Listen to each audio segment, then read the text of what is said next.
The salt-laced air of the Caribbean was a constant companion to Captain Elias Thorne, a man whose name was whispered with a mix of fear and grudging respect from Tortuga to Port Royal. He was a man defined by a single, unyielding principle. His crew came first. For them, he'd run the gauntlet of the Royal Navy, outsmarted Spanish galleons, and even traded with the devil himself. But his loyalty was a fortress built on a foundation of scars, and he let no one else in. The Sea Serpent, his ship, was his true home. Her sails, patched and sun-bleached, carried the weight of 100 battles. Elias stood on her deck, the setting sun painting the sky in fiery streaks of orange and purple.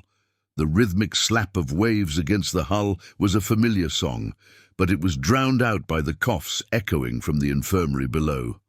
Scurvy and fever were a constant, grim reality, but this was different.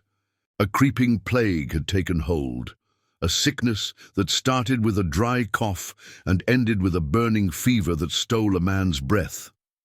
5 men were down, including his first mate, Finn, a man as close to a brother as Elias had ever known. They had put ashore on a small, uncharted island to find fresh water and fruit, but the sickness only worsened. That's when they found her. Half hidden in a thicket of mangroves, a small, battered sloop lay beached. A lone figure, a woman, was struggling to pull a sail from a tangled rigging. She was thin, her clothes torn, her face a mask of exhaustion. When she saw the pirates, her eyes, a startling shade of blue, widened in fear. Elias, a hand on the hilt of his cutlass, approached cautiously. "We mean no harm," he said, his voice a low rumble. "We're just passing through." The woman, who introduced herself as Isabella, had been a passenger on a merchant ship bound for Jamaica before a sudden squall broke the mast and wrecked their vessel. She was the sole survivor. Her body was racked by the same sickness that plagued Elias's crew, her fever so high it made her delirious. As Elias and his men helped her to the Sea Serpent, she coughed, a deep, rattling sound that tore through the quiet evening. "Please," she whispered, her hand weakly gripping his arm. I can't go on. The pain." Her voice trailed off, a tear escaping the corner of her eye. "Just finish it, please." Elias stood there, frozen. This was a request he had heard before from men in their final throes of agony, but never from a woman, and never from one with such a desperate clarity in her eyes. He met her gaze, a tempest of conflicting emotions swirling within him. He was a pirate, a man who took lives for a living, but a cold-blooded execution of an innocent dying woman was an act that even his hardened soul balked at. He told her he couldn't, that there was a chance, no matter how small. He gave her water and his second-best blanket. Over the next 2 days, Isabella's condition deteriorated. The fever burned her alive, and she cried out in pain, her pleas for release growing more frantic. Elias watched from a distance, the desperation on her face, a mirror of the helpless rage he felt at the sight of his own men suffering the same fate.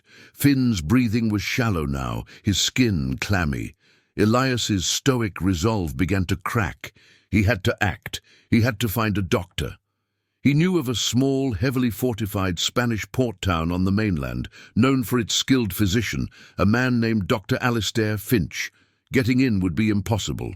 The Spanish would sooner hang a pirate than help him. But Elias was a captain, and a captain's duty was absolute. He gathered his men, the ones still healthy enough to stand, and addressed them. "We're going to Port San Cristobal," he declared, his voice cutting through the humid air. A murmur of disbelief rippled through the crew. "We need a doctor, for Finn, for the others, for the lady." He saw the skepticism in their eyes. They had risked their lives for treasure, for revenge, but for a doctor in an enemy town? Elias's gaze swept over them, landing on the faces of men he had shared hardship and victory with. "I know the risks, but we are a crew. A family. We don't abandon our own." He paused, letting the words sink in. "And we don't let the innocent suffer. Not when there's a chance. Any chance." He turned to the helm, a renewed fire in his eyes. "We sail at dawn." The crew, though hesitant, nodded. They would follow him, not because they had to, but because he had always been a man of his word. The morning mist clung to the coast as the sea serpent approached Port San Cristobal. The town was a fortress of stone and iron, its harbour guarded by 2 massive cannons and a detachment of Spanish soldiers. Elias's plan was audacious, even for him. He wouldn't sneak in. He would demand entry. He ordered the ship to anchor just out of cannon range. He then had his men hoist the black flag, the familiar skull and crossbones, a stark symbol of defiance against the tranquil morning sky. A lookout from the fort spotted them, and within minutes the port was a hive of activity. Soldiers manned the cannons, and the governor, a stern man named Don Ramon, appeared on the ramparts, his face a mask of indignation. Elias ordered a single cannon to fire a shot harmlessly into the water near the port, a signal not of attack, but of intent. He then had a small boat lowered, and with 2 of his most trusted men rowed towards the shore, waving a white flag of parley. The Spanish soldiers were hesitant, their rifles aimed at the small boat. Don Ramon, however, was intrigued by the sheer audacity of the gesture. He gestured for them to approach. When Elias stood on the docks, the air was thick with tension. Don Ramon eyed him with undisguised contempt. "What madness is this, pirate? Do you think you can simply sail into my port and demand entry?" "I don't demand entry," Elias said, his voice calm, but with an edge of steel. "I demand a doctor, Dr. Alistair Finch. We have a plague on our ship, and men are dying. An innocent lady, too." He gestured to the sea serpent in the distance. Don Ramon scoffed. "A pirate's plague? You can rot for all I care, and I have no time for your lies about a dying woman. Leave now, or we will sink your ship where it sits." Elias's eyes narrowed. He looked past the governor to the civilians gathered behind the soldiers, their faces a mixture of fear and curiosity. "This plague," he said, raising his voice so all could hear, "it's a cruel one. It leaves a man breathless and burning with fever, and it spreads. What do you think happens if one of our men, sick and delirious, makes it to your town before we do?" A ripple of fear went through the crowd. Don Ramon's face went pale. The threat was a calculated bluff, but a powerful one. A plague spreading through his prosperous port would be a disaster far greater than any pirate attack. Don Ramon's hesitation was a window of opportunity.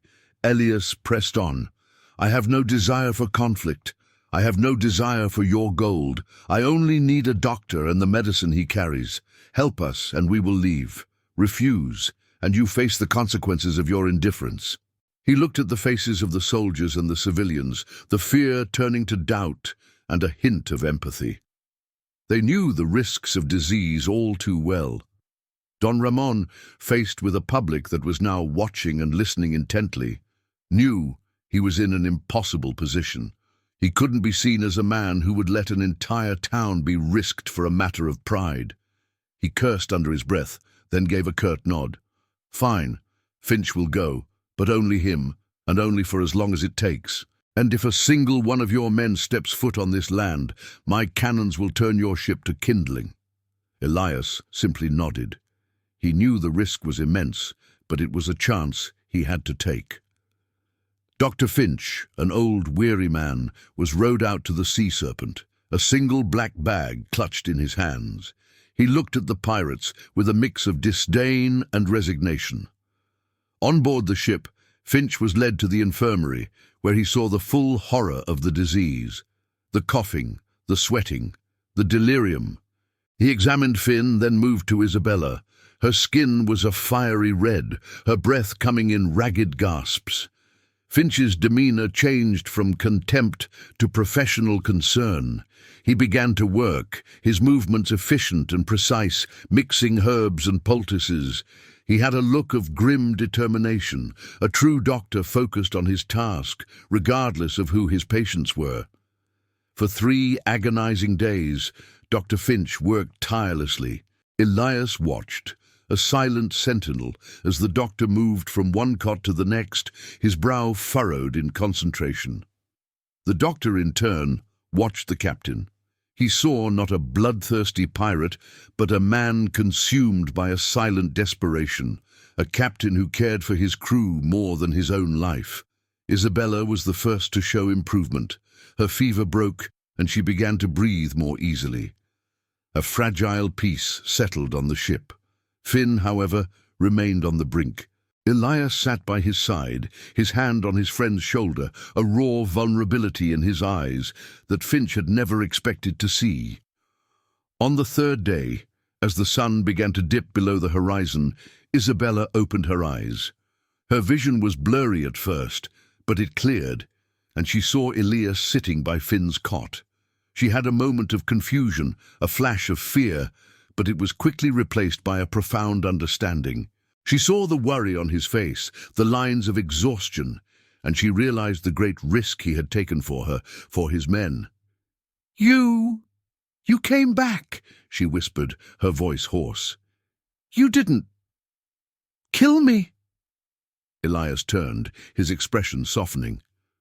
"We don't give up on people," he said simply, "not when there's a chance." That night, Finn's fever also broke. The relief that washed over the crew was palpable. A quiet celebration, a few swigs of rum, a shared meal.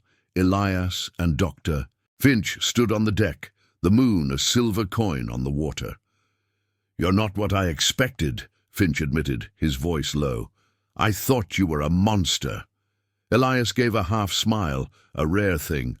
"Most people do, but a monster wouldn't risk everything for a dying lady and a sick crew."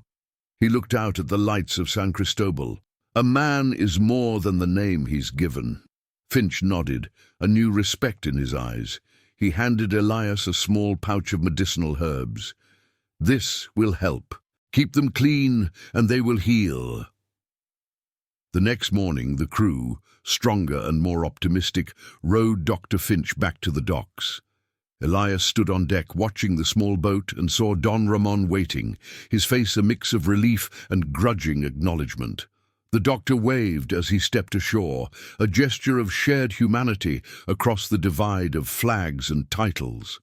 As the sea serpent raised its sails and turned its bow back toward the open sea, Elias looked out at the vast expanse of blue. His crew was healing.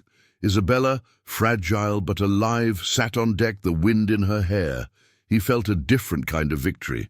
It wasn't a hold full of gold, but a hold full of life. It was a victory of compassion, of risking everything for something more valuable than treasure. And as the ship sailed, leaving the fortified shores behind, he knew his principles were not a fortress to be built alone, but a path to be walked with others, toward a horizon of shared hope and a new dawn. Thank you for watching this story. If you enjoyed the first part of this epic saga, please consider subscribing to our channel and turning on notifications so you won't miss the next chapter. Your support helps us create more compelling stories for you. See you soon.